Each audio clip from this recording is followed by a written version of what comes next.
Tapos na pala ako. Wait lang, ito pala ako. So, hello guys. So, tutry ko So, ito yung tutorial video, how to make the GMA logo pero yung inyong version. So, let's watch the video. So, it took about 3 minutes pala. So na-record ko pala kanina at 3 minutes na natapos ko. So, ito, yung mga color ko na gamit as yung blue, orange, yellow, green, at red. So, yan, ganun. So, nagamit ko pala yung pencil para outline yan.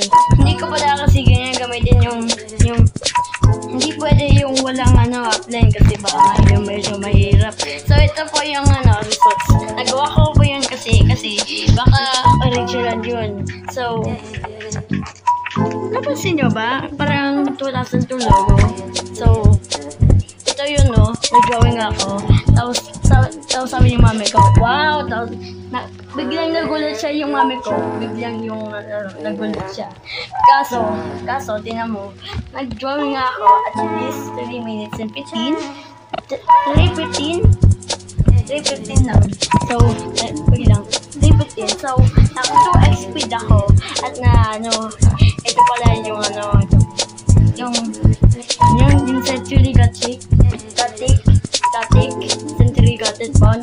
Tama yun eh. Tsaka yung kapos sa heart, baka tama yun. Kuya, tama ba? Tama yun sa comment. So, ito yun, tama yun,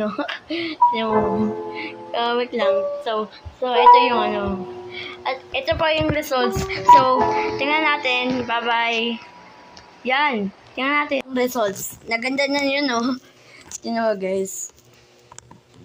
Wait lang. Ako muna. About 3 minutes kasi yung binagawa ko. So, ito yung, ito yan. So, ito. Yung kapuso, tama ba? Tapos yung ito. Tapos yung ito. Kung guys, na-like nyo ba yung drawing ko sa GMA? Yung GMA logo? Comment nyo sa comments para i-heart namin reply. Tsaka, ilagay namin. Thank you so much. Salamat po. At tsaka, malapit na kami mag-800 subs. 800 subs na tayo. Maraming salamat po. So comment nyo. Happy 800 subs. So, bye-bye. Thanks you all.